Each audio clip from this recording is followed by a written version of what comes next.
चलिए, hello everyone, कैसे हैं आप लोग। उम्मीद है कि आप लोग बढ़िया होंगे। तो आप लोगों का जो है एक जो सीरीज़ शुरू की गई है, आप पहले इसके बारे में भी बाद में चर्चा करेंगे। ये मीमांसा DRER की तरफ से जो है एक टेस्ट सीरीज़ लॉन्च की गई थी। इस टेस्ट सीरीज़ में क्या था कि आपको ये बताया गया था कि आपको set A, set B, set C मिलेंगे। ठीक है, मीमांसा DRER के यूट्यूब चैनल पे जो है सेट ए के जो है आपके केमिस्ट्री के, सेट ए के केमिस्ट्री और सेट ए के जो है आपकी बायोलॉजी के जो है आपको सॉल्यूशन को क्या कर दिया गया है, अपलोड कर दिया गया है। उसका पार्ट बी जो है बहुत जल्दी ही आने वाला है। ठीक है, तो उसका पार्ट बी भी आपको मिल जाएगा। और अभी आज जो हम लोग चर्चा करेंगे वो सब सेट ए पे चर्चा करेंगे, सेट ए फिजिक्स पे चर्चा करेंगे। तो बात ये है कि जो ये आपका सेट ए है, ये क्यों है, क्या है, कैसे है, इसके बारे में हम लोग चर्चा करेंगे। क्योंकि जो ये सेट बनाया गया है, ये सेट क्या है, देखो सबसे पहले इसको हम लोग समझते हैं कि एक क्वेश्चन का हमारे आप लोग आंसर दीजिए कि यहाँ पे हमारे पूरे ऑल ओवर इंडिया में, हमारे पूरे ऑल ओवर इंडिया में कितने बोर्ड चलते हैं। तो सभी को पता है कि जो हमारे यहाँ इंडिया में जो बोर्ड चलते हैं, दो बोर्ड हैं। एक का नाम है CBSE और दूसरा का नाम है ICSE। ठीक है, क्लियर है सभी को। तो CBSE बोर्ड, ICSE बोर्ड है। CBSE ICSE बोर्ड के बाद अगर हम आते हैं यूपी में, तो यूपी में एक बोर्ड चलता है यूपी बोर्ड। क्या चलता है? UP board. और यूपी बोर्ड को हम लोग गरीबों का बोर्ड कहते हैं। क्या कहते हैं? गरीबों का बोर्ड, क्योंकि गरीब बच्चे ही उसमें पढ़ते हैं, एवरेज क्लास के फैमिली के बच्चे ही पढ़ते हैं। यूपी बोर्ड, जिस तरह से यूपी में यूपी बोर्ड होता है, उसी तरीके से राजस्थान में आपका राजस्थान बोर्ड होगा, मध्य प्रदेश में मध्य प्रदेश बोर्ड होगा। ठीक है, बिहार में जाएंगे तो बिहार बोर्ड होगा। इसका मतलब क्या है कि सारे के सारे बोर्ड जो है आपके हर एक स्टेट में अपने स्टेट का अलग बोर्ड होता है। बाकी जो ऑल ओवर इंडिया जो चलता है, ये आपके क्या है, दो बोर्ड है, CBSE बोर्ड। CBSE बोर्ड का जो पैटर्न होता है वो आपका क्या है, 80 नंबर का पेपर होता है। यहाँ पे भी आपका 80 नंबर का पेपर होता है, यहाँ पे 70 नंबर का पेपर होता है। ये सबको बहुत अच्छे से पता है। ठीक है, बात यह है कि यूपी बोर्ड, CBSE बोर्ड और ICSE बोर्ड में इन तीनों में डिफरेंस क्या है। तो डिफरेंस कुछ नहीं है, डिफरेंस बस एक चीज़ की है कि हम लोग क्या रहते हैं, चीज़ों को एनालिसिस नहीं कर पाते। पूरा साल पढ़ाई करते हैं, पूरी साल पढ़ाई करने के बाद हम लोग किस में फंसे रहते हैं, लास्ट में एक फाइनल एग्जाम देना है।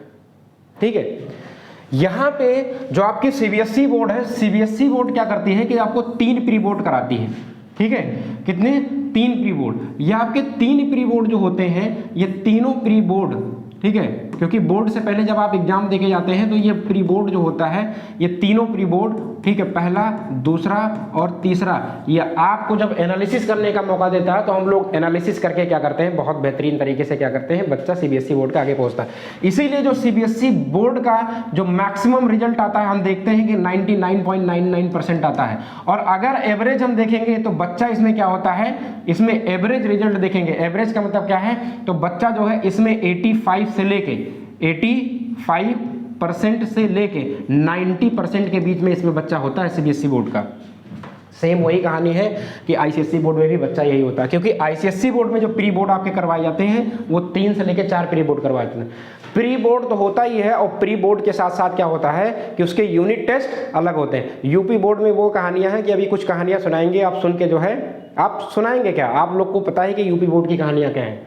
तो CBSE बोर्ड, ICSE बोर्ड, बात ये हो रही है कि जब CBSE बोर्ड में NCERT पढ़ाया जा रहा है, ICSE बोर्ड में भी आपका NCERT पढ़ाया जा रहा है, तो इस डिफरेंस इतना क्यों है कि ये जो यूपी बोर्ड का बच्चा है, ये इसका एवरेज रिजल्ट जो है 60 से 65% ही रह जाता है, 60 से 65% ही रह जाता है।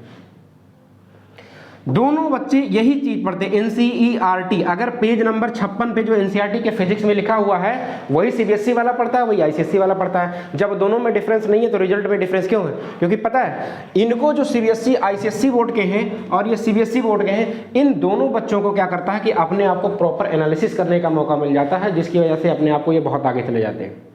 ठीक है, हम लोगों ने क्या किया, जब इस लखनऊ जैसे रीजन में जब इस टेस्ट सीरीज को जो है चलाने के लिए हमने क्या किया कि फ्री ऑफ कॉस्ट जब स्कूल को विजिट किया, तो विजिट करने के बाद लखनऊ जैसे रीजन में, अब बताओ लखनऊ जैसे रीजन में ये हालत है तो गांव और देहात में क्या होगा, इसीलिए यहाँ पे लिखा हुआ यूपी बोर्ड रियलिटी एक्सपोज।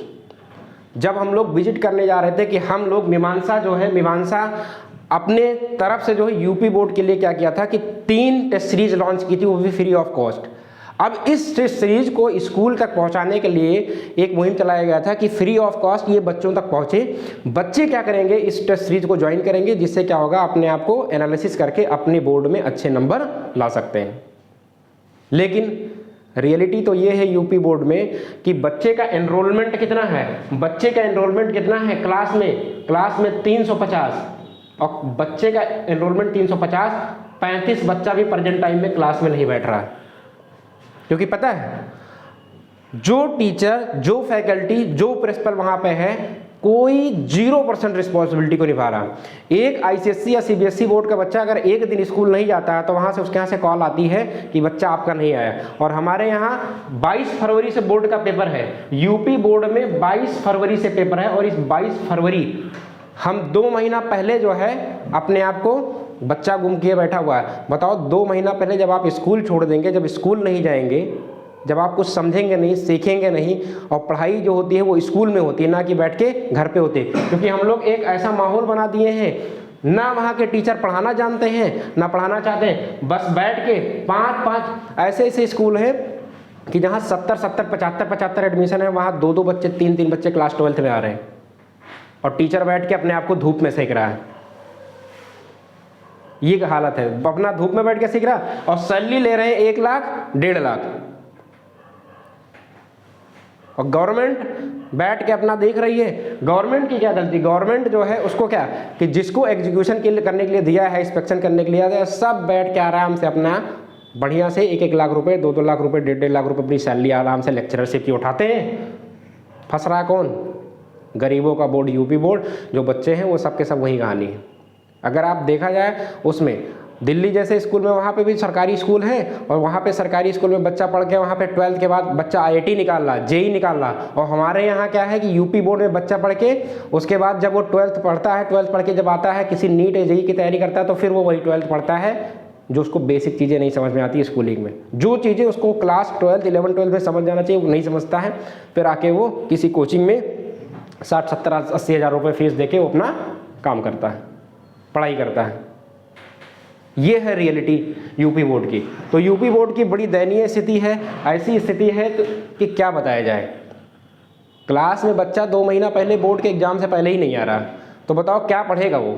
ना तो बच्चा जा रहा, ना तो टीचर पढ़ा रहा है, कोई 1% किसी की रिस्पॉन्सिबिलिटी है ही नहीं है। बच्चा आ रहा है तो ठीक है, नहीं आ रहा तो ठीक है। अब बच्चा इसलिए नहीं जा रहा है क्योंकि अब जब बैठ के आप धूप में सिकाई करोगे, क्लास में जाओगे नहीं, क्लास में कोई चीज़ पढ़ाओगे नहीं, तो बच्चा वहाँ जाके क्या करेगा, वो सोच रहा है इससे बढ़िया हम घर पे ही रहें।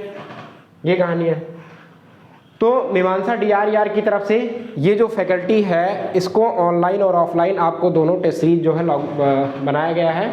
और ये जो टेस्ट सीरीज है ये एक्सपर्ट फैकल्टी ने तैयार किया है। ये एक्सपर्ट फैकल्टी ये 100% गारंटी लेती है कि अगर इस तीनों सेट को अगर आप क्या करते हैं, सॉल्व करते हैं, तो इन तीनों सेटों में क्या होगा कि आपको मैक्सिमम क्या 100% क्वेश्चन फंसने के चांस होंगे। लेकिन एक चीज़ है, क्वेश्चन तो फंस जाएंगे, लेकिन आप लिखेंगे कैसे, आपको आना भी तो चाहिए, आपको आना भी तो चाहिए। क्वेश्चन आपके आ जाएंगे लेकिन क्वेश्चन फंसने से काम नहीं होता, क्योंकि क्वेश्चन लिखना भी आना चाहिए। उस क्वेश्चन को कैसे लिखना है, कितना लिखना है, क्वेश्चन में लिखा कैसे जाता है, ये सब सारी चीज़ें जो है हम लोग इसमें जानेंगे। और इसके साथ ही साथ जो हमारे बायोलॉजी के सेट ए का सॉल्यूशन और केमिस्ट्री के सेट ए का सॉल्यूशन अपलोड कर दिया गया है, उसको आप लोग इस मीमांसा DRER के यूट्यूब चैनल पर आप जाके आराम से विजिट करते हैं। ये जो प्रोसेस है आपकी जो फिजिक्स है, फिजिक्स का आज हम लोग क्या करेंगे, क्योंकि फिजिक्स एक बहुत लंबा वीडियो बन जाएगा, तो ज़्यादा लंबा वीडियो बनाने के चक्कर में हम लोग क्या करेंगे, इसको 2-3 पार्ट में कर लेते हैं। सेक्शन ए के क्वेश्चन को सॉल्व आज कर लेते हैं, और उसके बाद सेक्शन बी जो है इसके क्वेश्चन को हम लोग सॉल्व कर लेते हैं। सी और डी को एक में कर लेंगे, और उसके बाद ई को हम लोग क्या कर लेंगे, एक क्वेश्चन में कर लेंगे। तो इस तरीके से क्या होगा, थोड़ा वीडियो भी छोटा हो जाएगा और आप लोग बाइलिंगुअल में पा जाएंगे। केमिस्ट्री की आपकी सेट ए की वीडियो अपलोड हो गई है, 70% लगभग अपलोड हो गई है, 30% आपकी बची, वो भी वीडियो अपलोड कर देंगे। उसके बाद आपका बायोलॉजी का जो है सेट ए का जो पार्ट 1 वीडियो वो भी अपलोड हो गया है, 10 से 15 मिनट का वीडियो वो भी अपलोड कर देंगे, रखा हुआ है। और आपकी मैथमेटिक्स वीडियो वो भी अपलोड हो जाएगी। तो इसमें परेशान होने की ज़रूरत नहीं है। ज़रूरत यहाँ है कि इस एवरेज 60 से 65% को हम कैसे 90 to 99.99% को कन्वर्ट करें। खेल तो यहाँ है और इसी खेल को सही करने के लिए मीमांसा ने ये कदम उठाया है। क्योंकि पता है एस्पायर स्कॉलरशिप होता है, बहुत सारे ऐसे स्कॉलरशिप होते हैं, क्योंकि अगर आपके पास क्वालिटी है, टैलेंट है, तो एस्पायर स्कॉलरशिप क्या होती है कि अगर आपके 12th में आप मेधावी छात्र में आते हैं तो आपको 80,000 रुपये पर ईयर आपको दिया जाता है। वो 3 साल तक स्कॉलरशिप मिलती, 8 तारीख 24 2,40,000 रुपये मिल जाएगी। आप आओ तो उस कैटेगरी में, ठीक है। अगर आप 90-95% हैं तो आपको पैसे की फिर टेंशन नहीं है। गवर्नमेंट आपको इतनी स्कीम दे रही है कि आप उसको आराम से स्कॉलरशिप के थ्रू अपनी पढ़ाई फ्री ऑफ कॉस्ट कर सकते हैं। बस वही है कि हमें जानकारी किसी चीज़ की नहीं होती, और जब हम किसी की जानकारी नहीं होती तो कुएं के मेढक बने होते हैं। वही विद्या वही अवतार, लेके रटे रहो, कुछ समझने में नहीं आता लिखना क्या है। टेस्ट में समझ में आ गया होगा ना कि टेस्ट में लिखा क्या जाता है। अब टीचर क्वेश्चन बना रहा है, बनाने के बाद टीचर बता रहा है कि आपको ऐसे आंसर लिखना है। आप तो समझ में आ रहा है कि लिख के पूरा आंसर भर के चले आ रहे हो, 45 नंबर में आ रहा है, 10 नंबर, 15 नंबर, 20 नंबर, और उसके बाद कहते हैं कि हम लिख के चले आए थे।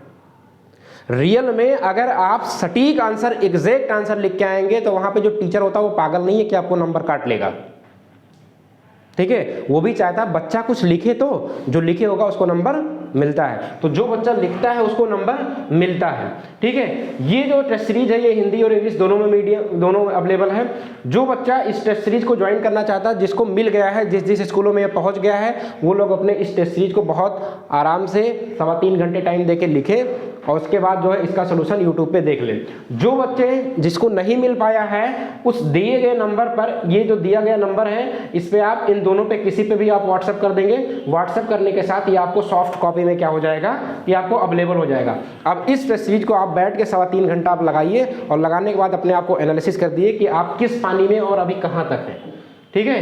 तो ये जो है class 12 physics most important question जो है आपके बोर्ड के लिए लाया गया है और इसको हम लोग क्या करते हैं, सॉल्व करते हैं, ठीक है। तो यहाँ पे जो हम लोगों ने टैगलाइन दिया है कि अब की बार बोर्ड में 90% प्लस पार, क्योंकि हम लोग यही चाहते हैं कि हर बच्चा 90% प्लस पार हो। और यहाँ पे पेपर चाहे फिजिक्स हो, केमिस्ट्री हो, बायो हो, मैथ हो, इस तरीके से डिजाइन किया गया है कि आप समझ लीजिए कि आपका पेपर पहले से ही लीक है। अगर आप इस तरीके के क्वेश्चन को करके जाते हैं तो आपका कहीं ना कहीं क्वेश्चन आपको जो है आपके 2024 क्लास 12 के बोर्ड में फंसने वाला है, ठीक है। तो यहाँ पे जो फिजिक्स के मोस्ट इंपॉर्टेंट क्वेश्चन की जो चर्चा की जा रही क्लास 12 के लिए, ये सेक्शन ए का जो है, क्योंकि आपको पता है कि 6 आपके ऑब्जेक्टिव आते हैं, ठीक है। तो 6 ऑब्जेक्टिव है, पहले उस ऑब्जेक्टिव को हम लोग करते हैं और ऑब्जेक्टिव को करने के बाद हम लोग देखते हैं कि इसको कैसे करें। देखो जब भी क्वेश्चन आपका पूछा जाए तो उस क्वेश्चन को बहुत आराम से पढ़ना है, चाहे वो 1 नंबर का हो चाहे वो 2 नंबर का हो। उस क्वेश्चन से पता चलेगा कि हमें लिखना कितना है और क्या लिखना है, ठीक है। तो यहाँ पे पहले क्वेश्चन की हम लोग शुरुआत करते हैं और ये जो पहला क्वेश्चन है हम लोगों से पूछा गया है, उस पहले क्वेश्चन हम लोग क्या करते हैं, चर्चा करते हैं। पहला क्वेश्चन आपका लिखा गया है, ये जो सेक्शन ए का पहला क्वेश्चन ये है, the unit of the electrical permittivity is. अब देखो यूनिट पूछा गया है, इलेक्ट्रिकल परमिटिविटी। इलेक्ट्रिकल परमिटिविटी का मतलब क्या, एप्सिलॉन नॉट। अब जब हम कूलाम्स लॉ पढ़ते हैं तो कूलाम्स लॉ जब पढ़ते हैं तो वहां पे क्या है, 2 चार्ज हैं, एक चार्ज Q1 और दूसरा चार्ज क्या है Q2। इन दोनों के बीच की दूरी क्या है, R है। तो कूलाम्स लॉ, क्योंकि ज्यादा टाइम लेंगे नहीं तो यहाँ पे ये करेंगे, Coulomb's law F is equal to क्या, K कांस्टेंट होता है और यहाँ पे कितना होता है Q1 multiplied by Q2 divide by कितना होता है R²। यही तो होता है। अब हमसे यहाँ पे देखो कभी कभी वैल्यू आपकी पूछी जाएगी कि K की वैल्यू क्या होती है, तो कितना होता है K की वैल्यू 9 × 10⁹, ठीक है, 9 × 10⁹। अब यहाँ पे हम लोग क्या करेंगे कि अब यहाँ पे हमें क्या कर रहा है, एप्सिलॉन नॉट की वैल्यू फाइंड करना है। तो एप्सिलॉन नॉट की वैल्यू फाइंड करने के लिए यहाँ पे क्या लिखेंगे, F is equal to K की वैल्यू कितनी होती है 1/4 पाई एप्सिलॉन नॉट और यहाँ पे कितना हो जाएगा Q1 multiplied by Q2 divide by R², ठीक है, R²। अब क्योंकि 1/4 पाई क्या है, ये आपका कांस्टेंट है तो उसको हटा देंगे, उसको कोई दिक्कत नहीं है। तो एप्सिलॉन नॉट को यहाँ ट्रांसफर करेंगे तो एप्सिलॉन नॉट यहाँ आ जाएगा और यहाँ पे तुम्हारा कितना आ जाएगा Q1 multiplied by Q2 divide by ये क्या हो जाएगा F × R²।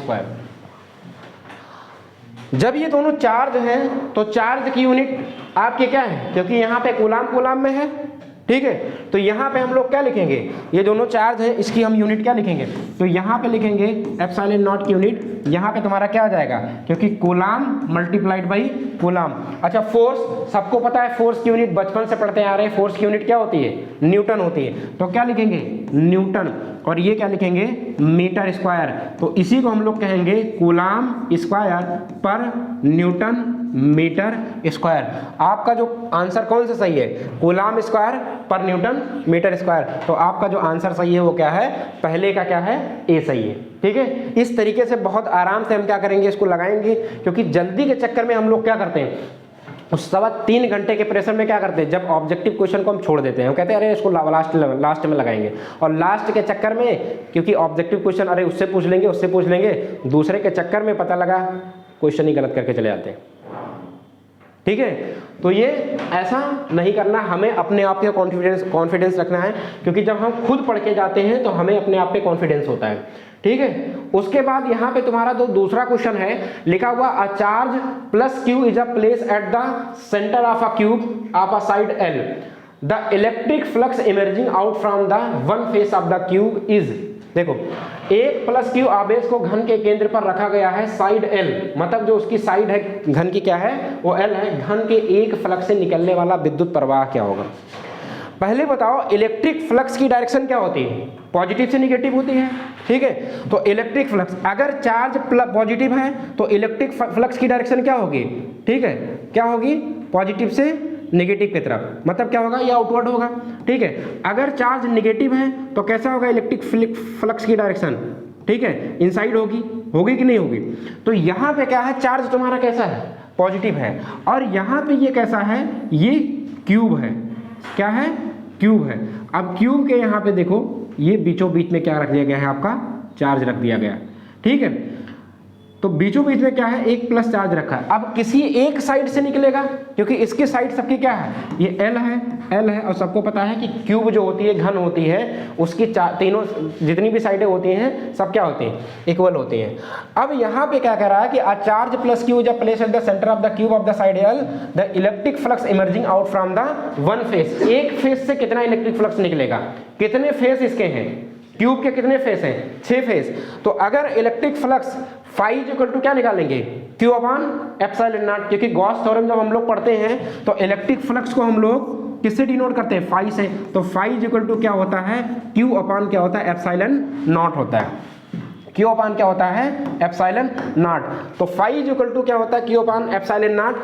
तो यहाँ पे कितने साइड हैं, 6 साइड, एक साइड से निकलने वाला जो फ्लक्स कितना होगा, क्योंकि क्यूब है तो हम लोग लिखेंगे फाई इज इक्वल टू कितना लिखेंगे, 1/6, और मल्टीप्लाई क्यूब अपॉन कितना हो जाएगा, एप्सिलॉन नॉट। तो यहाँ पे सीधे लिख सकते हैं Q/6 epsilon not, Q/6 epsilon not. आपका जो आंसर हो जाएगा, आंसर नंबर क्या हो जाएगा, बी हो जाएगा। अगर एक साइड से, अगर 2 साइड से होता तो कितना हो जाता, 1/3, 2 कितना होता, 3, ठीक है। इसी तरीके से अगर 3 साइड से होता तो 3 कितना, 6, 3 कितना होता, 6, ठीक है, क्लियर, कोई दिक्कत नहीं, आगे बढ़ते हैं हम लोग। अब देखो आपका जो तीसरा क्वेश्चन है, कह रहा है पोटेंशियल ग्रेडियंट इज, विभव प्रवणता किसे कहते हैं, ठीक है, विभव प्रवणता किसे कहते हैं। तो पहली बात इसको पूछा गया कि विभव प्रवणता हमारा वेक्टर है कि टेंसर है कि स्केलर है कि ऑल ऑफ दीज है। सबको पता होगा जब हम फर्स्ट ईयर में पढ़ते हैं तो स्केलर और वेक्टर के बारे में जरूर पढ़ते हैं, ठीक है। अब स्केलर क्वांटिटी क्या होती है, जिसमें ओनली क्या होता हो, ओनली क्या हो, मैग्नीट्यूड होता हो। मैग्नीट्यूड का मतलब क्या, जिसमें केवल क्या हो, परिणाम या परिमाण, परिमाण होता हो। और वेक्टर क्या होता है, जिसमें मैग्नीट्यूड के साथ क्या होता हो, डायरेक्शन होता हो, यही तो है। तो यहाँ पे पोटेंशियल ग्रेडियंट जो तुम्हारी है वो कैसी क्वांटिटी है, वेक्टर क्वांटिटी। अब यहाँ पे जो पोटेंशियल ग्रेडियंट है लिखा हुआ, the rate of change of potential with respect to displacement is known as potential gradient. तो पोटेंशियल ग्रेडियंट को हम लोग किससे डिनोट करते हैं, के से। कभी इसी क्वेश्चन में अगर आपको उलट के पूछ दिया जाए कि पोटेंशियल ग्रेडियंट की यूनिट क्या होगी, तो पोटेंशियल ग्रेडियंट के इज इक्वल टू क्या होता है, delta B by delta X, क्योंकि लिखा हुआ यहाँ पे rate of change of potential. ये क्या है, potential change with respect to किसके, डिस्प्लेसमेंट के। तो यहाँ पे जो डेल्टा बी है ये क्या है, ये क्या है तुम्हारा पोटेंशियल है, क्या है, पोटेंशियल है। और ये जो तुम्हारा डेल्टा एक्स जो है ये क्या है, डिस्प्लेसमेंट है। क्या है, डिस्प्लेसमेंट। डिस्प्लेसमेंट का मतलब क्या है, ये विस्थापन है। क्या है, विस्थापन। और ये आपका क्या है, ये आपका क्या है, विभव। क्या है, विभव। ठीक है, क्योंकि पोटेंशियल को हम लोग क्या कहते हैं, विभव, और पोटेंशियल डिफरेंस विभवांतर। तो अगर आपसे पूछा जाए कि इस पोटेंशियल ग्रेडियंट की यूनिट क्या होगी, तो पोटेंशियल ग्रेडियंट की अगर यूनिट पूछी जाएगी तो K इज इक्वल टू क्या हो जाएगा, B बाई एक्स। और पोटेंशियल की यूनिट जो होती है वो क्या होती है, वोल्ट। क्या होती है, वोल्ट। और डिस्प्लेसमेंट की यूनिट क्या होती है, मीटर। तो पोटेंशियल ग्रेडियंट की जो यूनिट बन जाएगी वो क्या बन जाएगी, वोल्ट पर मीटर। वोल्ट पर मीटर। तो विस्थापन के संबंध में विभव के परिवर्तन की दर को हम लोग क्या कहते हैं, विभव प्रवणता के रूप में जानते हैं। ठीक है, हिंदी मीडियम, इंग्लिश मीडियम, किसी को कोई दिक्कत नहीं होना चाहिए। जो आपसे पूछा जाए वही आपको करना है। पोटेंशियल ग्रेडियंट आपकी क्या है, वेक्टर क्वांटिटी है। ठीक, अब हम लोग आगे आते हैं। ये क्वेश्चन बड़ा अच्छा क्वेश्चन है और इस क्वेश्चन को क्लास 10th में भी पूछा जाता है। ठीक है, इस क्वेश्चन में ये कहा गया कि 100 watt 220 volt bulb is connected to the supply of the 110 volt. The power dissipated in the bulb will B.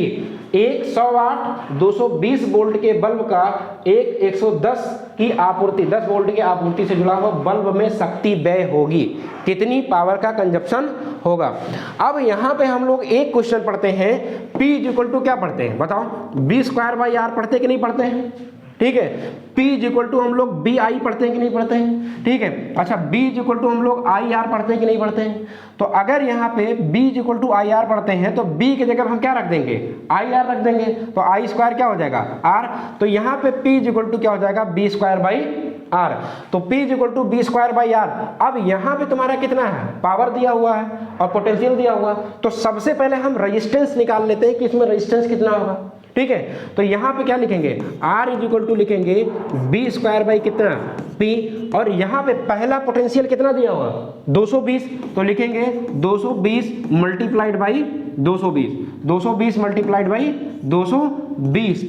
अच्छा, यहाँ पावर कितना है पहले वाले के लिए, 100। तो ये क्या करेंगे 100, बताओ 2 जीरो से ये 2 जीरो कट गया। ठीक है, मल्टीप्लाई करना चाहो तो कर लो।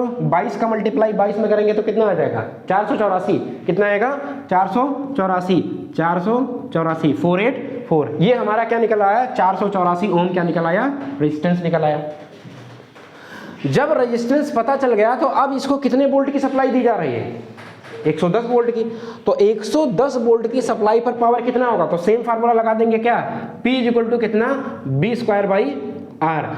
तो यहाँ पे अब पोटेंशियल कितना है 110, तो 110 गुणे कितना है 110, और चाहे और रेजिस्टेंस को 484 को हम क्या करेंगे 22 मल्टीप्लाइड बाई 22 लिख लेंगे, क्योंकि काटने में आसानी रहेगा। ये कितना बचेगा 10, ये कितना बचेगा 2, ये कितना बचेगा 10, ये कितना बचेगा 2। अब बताओ यहाँ पे 10 गुणे 10 कितना 100, और 2 दूना 4, 2 दूना 4। अब 100 को अगर 4 से डिवाइड करेंगे तो कितना आएगा 25। कितना आएगा 25। तो ये क्या है पावर। तो कितना वाट आ जाएगा 25 वाट। कितना आ जाएगा 25 वाट। जब इसको हम 110 वोल्ट के सप्लाई से अगर कनेक्ट कर देंगे तो हमारी जो बल्ब में शक्ति का जो व्यय होगा वो कितना होगा 25 वाट होगा। तो ऑप्शन नंबर कौन सा सही है, बी। कितनी शक्ति का कंजप्शन होगा, कितने पावर का कंजप्शन होगा 25 वाट का। क्लियर। अब डी के बाद हम लोग अगले क्वेश्चन में आते हैं। अगला क्वेश्चन लिखा हुआ है, in a uniform magnetic field and electron या चार्ज पार्टिकल इंटर करता है perpendicular to the field, the path of the electron will be. एक समान चुंबकीय क्षेत्र में एक इलेक्ट्रॉन या आवेश कण क्षेत्र के लंबवत प्रवेश करता है, इलेक्ट्रॉन का पथ कैसा होगा। इलेक्ट्रॉन का पथ कैसा होगा, क्या दीर्घवृत्त होगा या गोलाकार होगा या परवलयिक होगा या रैखिक होगा। ठीक है, जब हम लोग पढ़ते हैं F इज इक्वल टू क्या पढ़ते हैं, Q B B sine theta. क्या पढ़ते हैं, F is equal to Q B B sine theta. जब हम लोग पढ़ते हैं फोर्स, फील्ड, मैग्नेटिक फील्ड और जब करंट पढ़ते हैं तो ये तीनों आपस में क्या होते हैं, परपेंडिकुलर होते हैं। ठीक है, जब मैग्नेटिक फील्ड, ठीक है, जब मैग्नेटिक फील्ड फोर्स के क्या होगा, परपेंडिकुलर होगा, इसका मतलब थीटा कितना होगा, 90 डिग्री होगा। ठीक है, तो F इज इक्वल टू कितना होगा, यहाँ पे लिखेंगे Q और आएगा BB और आएगा साइन 90 डिग्री। ठीक है, साइन 90 डिग्री।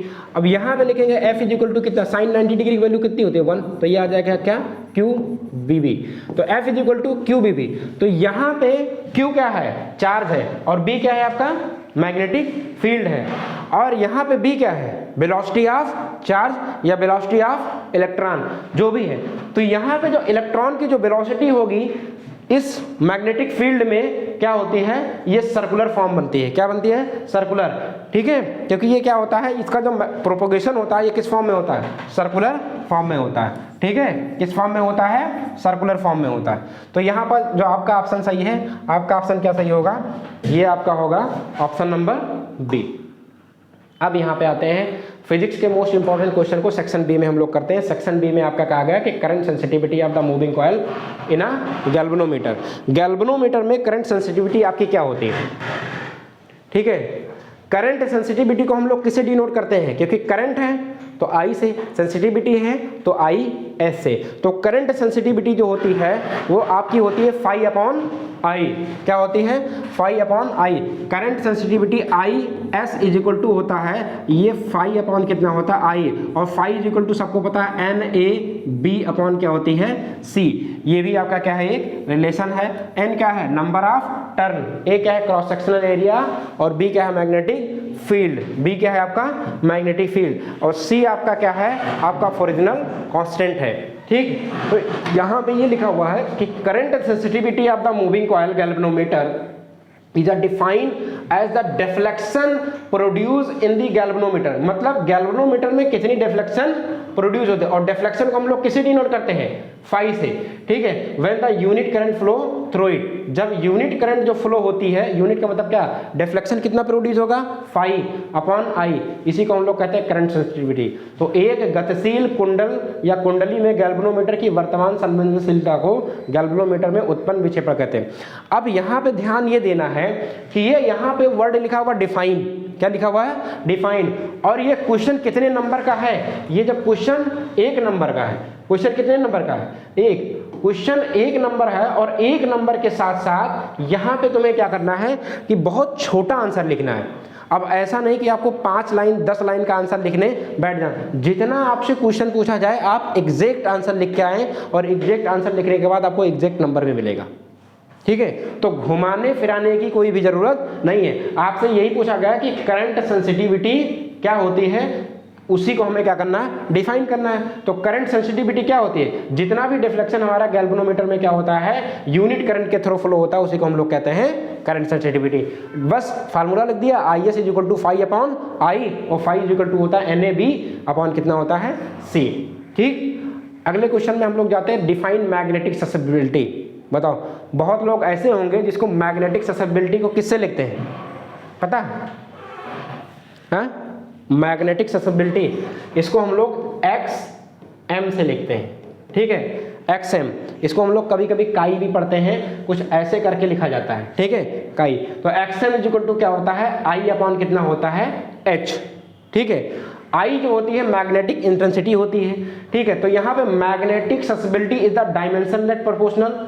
ठीक है, क्वेश्चन आपका ये पूछा गया है कि मैग्नेटिक ससेप्टिबिलिटी क्या आपका डायमेंशनलेस है कि नहीं है, तो मैग्नेटिक ससेप्टिबिलिटी आपकी क्या होती है, डायमेंशनलेस कांस्टेंट है। Indicate the degree of the magnetisation of the material in the response to the an applied magnetic field. It is caused by the interaction of the electron and the nuclei.